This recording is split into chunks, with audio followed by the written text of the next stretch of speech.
नमस्कार दोस्तों।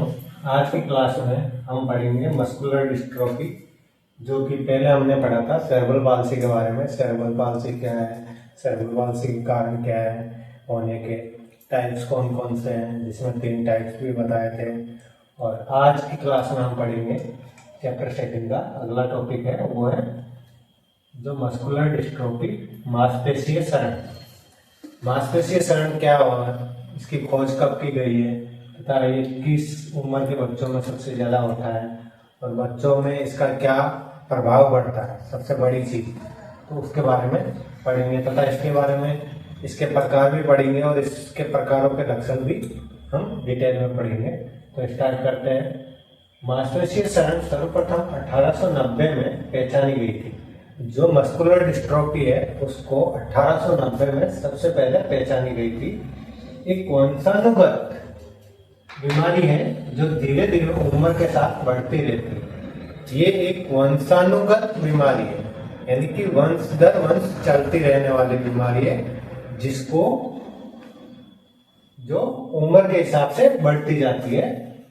यह स्नायु मांसपेशीय विकलांगता के समूह में आती है, जिसमें मुख्य आधारित रूप से गामक नर्व कोशिका, रीढ़ रज्जु, जो रीढ़ की हड्डी होती है उसकी कोशिकाएं से पेशी को जाने वाली तंतु और स्नायु तंत्रीय जोड़ जो आवेग को रासायनिक प्रविधियों के द्वारा तंतुओं तक पहुंचाती है। अर्थात इसका मतलब ये है कि जो स्नायु मांसपेशीय विकलांगता है, जिसमें मस्कुलर डिस्ट्रोफी है, उसका मुख्य आधार जो गामक चलने की जो मांसपेशियां हैं और जो रीढ़ की हड्डी है जिसके द्वारा कंट्रोल होती है, उनमें तंतु और स्नायु तंत्रिका जोड़, जो जोड़े होते हैं तंतु और स्नायु तंत्रिकाएं के, उन जोड़ों के आवेग को जो रासायनिक प्रविधियों के द्वारा तंतुओं तक पहुंचती है ये। इसे मायोपैथी नाम से भी जाना जाता है। इसका दूसरा नाम है मायोपैथी। मायोपैथी नाम से भी इस बीमारी को जाना जाता है। अब इसके अलावा इसमें बीमारी अथवा असमानता से मांसपेशीय क्रिया अवरुद्ध हो जाती है। इस बीमारी की वजह से जो हमारी मांसपेशियों की क्रियाएं हैं, वो क्रियाएं अवरुद्ध हो जाती है, अर्थात वो रुकने लग जाती है। ये पूर्ण रूप से सभी मांसपेशियों को प्रभावित नहीं करता है, बल्कि कुछ ही भाग जो इसके संपर्क में आते हैं वही प्रभावित होते हैं। ये जो मस्कुलर डिस्ट्रोफी है पूर्ण रूप से सभी मांसपेशियों को प्रभावित नहीं करती है, लेकिन ये धीरे धीरे उम्र के हिसाब से बढ़ती रहती है और जो जो मांसपेशियां इसके संपर्क में आती है उन्हीं मांसपेशियों को सबसे ज्यादा प्रभावित करती है। ये ऐसी विकृति है जिसमें मांसपेशियों का क्षरण होता है, जिसके परिणाम स्वरूप मांसपेशियों का कार्य प्रभावित होता है। ये एक ऐसी विकृति अर्थात ऐसी असमानता है जिसके द्वारा मांसपेशियों का क्षरण होता है, मांसपेशियों का शोषण होता है, यानी कि वो दिन प्रतिदिन मांसपेशियों में कमी आती है और उनका जो कार्य होता है वो भी प्रभावित हो जाता है। ये अलग अलग उम्र में अलग अलग रूप में होती है। ये अलग अलग उम्र में अलग अलग रूप में दिखाई देती है। ये कुछ बच्चों में शिशु अवस्था तथा कुछ में किशोरावस्था में होती है। ये कुछ बच्चों में तो जब बच्चा शिशु अवस्था में होता है 3 से 6 साल की उम्र में, तभी भी हो सकती है, या कुछ जो किशोरावस्था में 10 साल से या 12 साल का या 14 साल का हो तब भी हो सकती है। इसमें बाल्यावस्था से मांसपेशियों में कमजोरी बढ़ती रहती है। इस रोग में बच्चों के दोनों पैर प्रभावित होते हैं और बाद में शरीर का ऊपरी भाग भी जो अंग है वो भी प्रभावित हो जाता है। जैसे कि अपन ने पहले इसमें पढ़ा था कि ये धीरे धीरे उम्र के हिसाब से बढ़ती जाती है तथा जो मांसपेशियां इसके संपर्क में आती है ये उन्हीं को प्रभावित करती है। तो इसमें सबसे पहले जो होता है वो पैरों की मांसपेशियां होती है, जो गामक, हमने पहले पढ़ा था कि गामक नर्व है, गामक नर्व में सबसे पहले इसका इफेक्ट होता है। उसके बाद धीरे धीरे ये बढ़ती बढ़ती शरीर के ऊपरी भाग में भी आ जाती है और ऊपर के जो अंग है, हाथ पैर, हाथ है या गर्दन है या जो फेशियल नर्व्स वगैरह है, इनको भी धीरे धीरे प्रभावित कर देती है, श्वसन क्रिया भी प्रभावित कर देती है। इस प्रकार से ये धीरे धीरे बढ़ती जाती है। इस रोग के कारण बच्चों की चाल प्रभावित हो जाती है, जिसे चलन में कठिनाई होती है। ये अभी अभी बताया था मैंने कि इसमें दोनों पैर प्रभावित हो जाते हैं। तो पैर प्रभावित होंगे तो बच्चों में जो चलने की क्षमता है वो भी प्रभावित होगी, वो चल फिर भी ढंग से नहीं पाएंगे और उनमें चलने में कठिनाई होगी। श्वसन की उचित संचालन के अभाव में श्वसन भी प्रभावित होता है। श्वसन की उचित अभाव की संचालन में उचित अभाव हो जाता है। जैसे जैसे ये उम्र के हिसाब से बढ़ती है तो बढ़ने के कारण ये धीरे धीरे अपनी श्वसन जो नली है उसकी मांसपेशियों को भी प्रभावित करती है और इसकी वजह से श्वसन नली सिकुड़ने लग जाती है और सिकुड़ने की वजह से उसमें श्वसन क्रिया करने में अपने को प्रॉब्लम होती है या बच्चे को प्रॉब्लम होती है या वह प्रभावित हो जाती है उसकी श्वसन क्रिया। और धीरे धीरे ये तंत्रिका तंत्र को भी प्रभावित कर देती है। जो अपने शरीर का तंत्रिका तंत्र है, जो पूरे शरीर को कंट्रोल करता है, हर प्रकार का सिग्नल देता है, उस तंत्रिका तंत्र को भी प्रभावित कर देता है। अब मांसपेशी क्षरण के प्रकार, टाइप ऑफ मस्कुलर डिस्ट्रोफी, इसको किस आधार पर वर्गीकृत किया गया है? लक्षण के आधार पर, उम्र और प्रभाव के आधार पर इसको वर्गीकृत किया गया है। इसको मुख्य रूप से 3 भागों में वर्गीकृत किया गया है। पहला है ड्यूसन मांसपेशीय क्षरण, ड्यूसन मस्कुलर डिस्ट्रोफी। दूसरा है अर्ध-जुवेनाइल क्षरण। तीसरा है इन्फेंटाइल टाइप अथवा फेसियो ह्यूमर स्केपुलर टाइप। जो इन्फेंटाइल टाइप और फेसियो ह्यूमर स्केपुलर टाइप, ये 3 प्रकार की मांसपेशीय क्षरण होती है जो कि मस्कुलर डिस्ट्रोफी को वर्गीकृत करती है। अब इसमें पहला है अपना ड्यूसन मांसपेशीय क्षरण। जो ड्यूसन मांसपेशीय क्षरण होती है ये 3 वर्ष से 8 वर्ष के बच्चे में होने वाली बीमारी है। ये मुख्य रूप से शिशुअवस्था में बच्चे होती है या बाल्यावस्था में, जिसको हम बोल सकते हैं बाल्यावस्था में ये बीमारी होती है 3 वर्ष से 8 वर्ष की उम्र तक। जो कमजोर नली के जोड़ की मांसपेशियों तक पहुंचती है, जो अपनी जो कमर की जो नली है उसके थ्रू जो कमजोर मांसपेशियों की जोड़ होते हैं, अपने जो जोड़ होते हैं, घुटने के जोड़ है, कमर का जोड़ है या अपना और अदर कोनी का या जो जोड़ है, सबसे पहले ये पैरों में पहुंचती है तो मोस्टली ये घुटने के जोड़ में ही पहुंचेगी। तो ये जोड़ में सबसे पहले पहुंचती है। इस प्रकार की मांसपेशियों के चरण में मांसपेशियों की जगह चर्बी जमा होने के कारण उनके आकार में वृद्धि हो जाती है। इस प्रकार की मांसपेशीय क्षरण में, ड्यूसन मांसपेशीय क्षरण में, ड्यूसन मस्कुलर डिस्ट्रोफी में जो मांसपेशियां उनकी जगह चर्बी कलेक्ट हो जाती है, चर्बी इकट्ठी हो जाती है, जिसकी वजह से उनका आकार बढ़ जाता है। और आकार बढ़ने के कारण इस प्रकार के क्षरण में बच्चों को उठने के लिए कहा जाता है तो सर्वप्रथम हाथ को जमीन पर रखकर फिर हाथ को उठाकर घुटने के जोड़ पर रखकर उठता है। इसमें क्या है कि चर्बी बढ़ने के कारण जो उसका मांसपेशियों का है वो आकार बढ़ जाता है। आकार बढ़ने के कारण जो बच्चा होता है उसको उठने बैठने में सबसे ज्यादा परेशानी होती है। यदि हम बच्चे को कहें कि खड़ा हो तो बच्चा क्या करेगा, सबसे पहले जमीन पे अपना हाथ रखेगा, जमीन पे हाथ रख के जमीन के हाथ के सहारे से थोड़ा सा ऊपर उठेगा, फिर अपने घुटनों पे हाथ रखेगा और घुटनों पे हाथ रख के फिर वो खड़ा होगा। वो खड़ा होने में उसको इतनी परेशानियों का सामना करना पड़ता है। जो ये अवस्था है इसको क्या बोलते हैं, क्या नाम दिया गया है, जिसे गोवर्स साइन के नाम से जाना जाता है, जिसे गोवर्स साइन के नाम से जाना जाता है। ये भी क्वेश्चन आ सकता है आपके एग्जाम में कि गोवर्स साइन के नाम से कौन सी मस्कुलर डिस्ट्रोफी को जाना जाता है, या गोवर्स साइन क्या है, गोवर्स साइन की परिभाषा क्या है, तो वो भी आप बता सकते हो इस एग्जाम्पल के थ्रू। इसकी चाल भी असामान्य होती है। अब घुटनों में प्रॉब्लम होने की वजह से बच्चे की चाल ऑब्वियसली बात है कि वो असामान्य ही होगी, वो ढंग से चल नहीं पाएगा।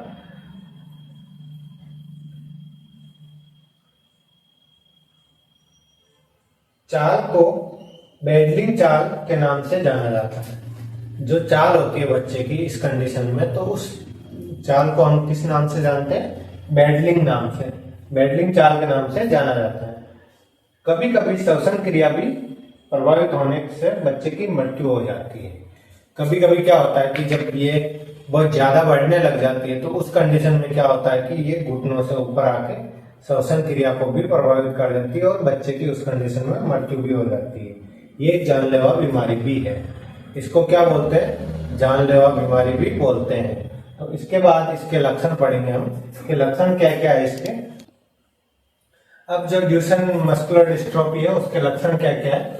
इसके लक्षणों में कि पूर्ण के पहचान 5 से 10 वर्ष की उम्र में की जा सकती है। जो ड्यूचेन मस्कुलर डिस्ट्रोफी है उसके जो लक्षण है उनकी पहचान हम 5 से 10 वर्ष की उम्र में कर सकते हैं। थोड़ी दूर चलने पर थकान महसूस हो जाए। बच्चा यदि थोड़ी दूर चलता है तो उसको थकान महसूस होने लग जाती है। दूसरा है पंजों के बल चलना, यानी कि वो सिर्फ पंजों के बल चलेगा। जो अपने पैर के पंजे होते हैं उन पंजों के बल ही वो चलता है। कुछ बच्चे मंदबुद्धि भी हो सकते हैं। इस कंडीशन में कुछ बच्चे जो होते हैं वो मंदबुद्धि भी हो सकते हैं। चलते समय जल्दी जल्दी या बहुत ही थोड़ी जगह में पैर रखते हैं।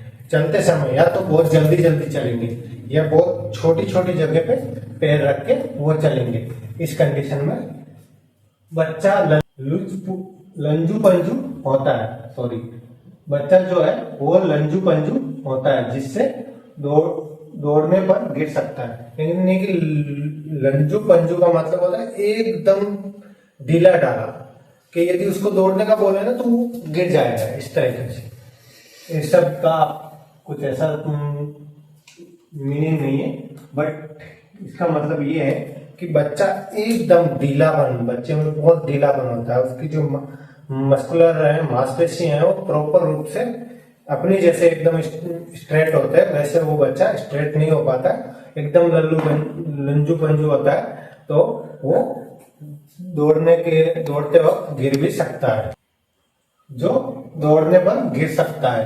अब अगला है रीढ़ की हड्डी पर गंभीर मोड़ पैदा हो सकता है। जो अपनी रीढ़ की हड्डी होती है उसमें गंभीर मोड़ पैदा हो सकता है। ऐसे रीढ़ की हड्डी यूं हो सकती है, मुड़ने की वजह से बच्चा एकदम झुका हुआ हो सकता है। उस कंडीशन में भी ये, इस कंडीशन में जो ड्यूचेन मस्कुलर डिस्ट्रोफी है उसमें ये सारे लक्षण दिखाई देते हैं। अब अगला है अर्ब जुवेनाइल शरण। जो अर्ब जुवेनाइल डिस्ट्रोफी है, इस प्रकार की मस्कुलर डिस्ट्रोफी की शुरुआत 6 वर्ष से 12 वर्ष के बीच में होती है। जब बच्चे की उम्र 6 वर्ष से 12 वर्ष की होती है, उस उम्र में जो अर्ब जुवेनाइल डिस्ट्रोफी की शुरुआत होती है। लेकिन कभी कभी ये 12 से 16 वर्ष की उम्र में भी हो सकती है। कभी कभी ये 12 से 16 वर्ष की उम्र में भी हो सकती है। ये समस्या बहुत धीरे धीरे बढ़ती है। ये पुरुषों एवं स्त्री दोनों में हो सकती है। ये जो समस्या पुरुष और स्त्री दोनों में हो सकती है, ये बहुत धीरे धीरे बढ़ती है। ये प्रोग्रेसिव प्रॉब्लम है। इसमें जो इसके लक्षण है वो हमें कैसे आइडेंटिफाई करेंगे कि अर्ब जुवेनाइल डिस्ट्रोफी है, उसके लिए हमें कुछ लक्षण दिए गए हैं। जो कुल्ले की मांसपेशियों का क्षरण होना, जो कुल्ला होता है कुल्ले की मांसपेशियों का क्षरण हो जाता है। स्पाइनल, जो अपनी स्पाइनल कॉर्ड होती है उसकी मांसपेशियों का क्षरण हो जाता है। चाल की असामान्यता, वो चाल में असामान्यता होती है, वो प्रॉपर रूप से चल फिर नहीं सकता है। समस्त मांसपेशियां आंशिक रूप से प्रभावित होती है। लगभग सारी मांसपेशियां इसमें आंशिक रूप से प्रभावित होती है।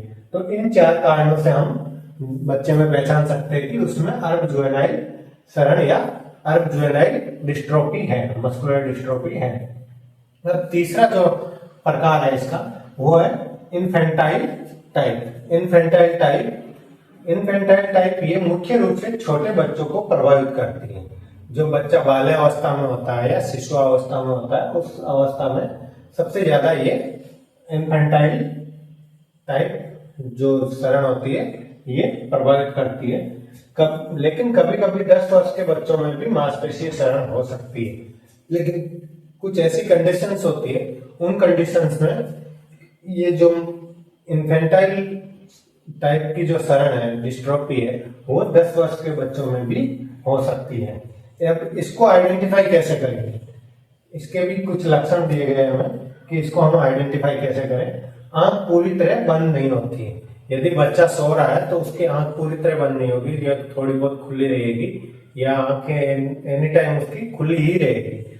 और बोलते समय मुंह खुला का खुला रह जाता है। जब बच्चा बोलता है तो उसका मुंह खुला का खुला रह जाता है। जैसे उसको बोलना है कि मम्मा आओ, तो मम्मा आओ अपन तो मुंह बंद कर लेते हैं, लेकिन उस बच्चे का क्या होता है, मम्मा आओ, ऐसे मुंह जो लास्ट का स्टेज होता है उसी तरीके से आओ खुला का खुला रह जाता है।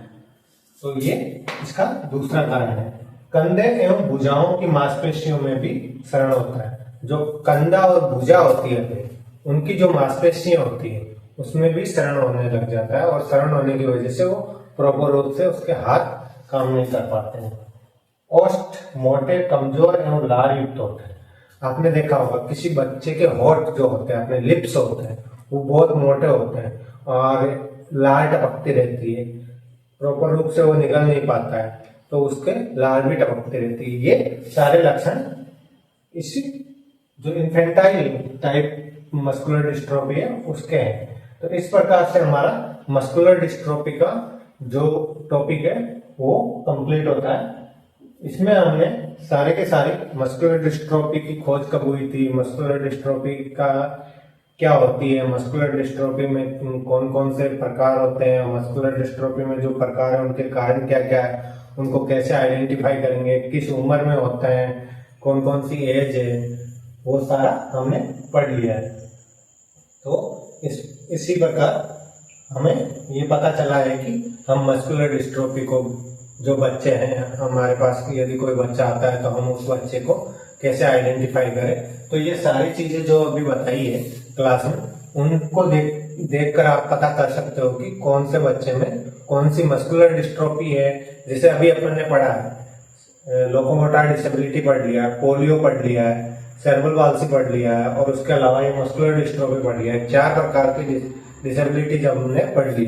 अब 4 प्रकार की डिसेबिलिटीज के यदि बच्चे आते हैं आपके पास, तो आपको उनको आइडेंटिफाई कर लेना चाहिए, क्योंकि आपको कंप्लीटली मैंने डिटेल में बताया कि कौन से बच्चे में क्या लक्षण होंगे तो कौन सी डिसेबिलिटी होगी।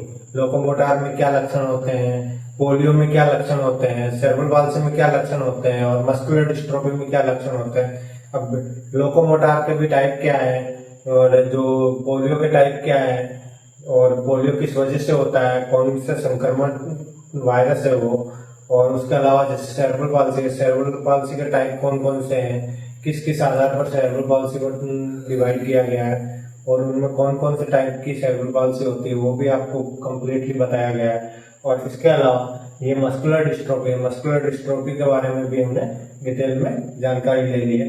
तो इसी प्रकार से हमें ये 4 जो डिसेबिलिटीज है वो आज कंप्लीट होती है। कल से हम इसका नेक्स्ट टॉपिक लेंगे। तो आपने यदि चैनल को सब्सक्राइब नहीं किया है तो प्लीज चैनल को सब्सक्राइब कर लीजिए, और वीडियो को जरूर लाइक कीजिए, ताकि हमें आपका यही मोटिवेशन आगे और अच्छे से वीडियो बनाने के लिए प्रेरित करेंगे। धन्यवाद।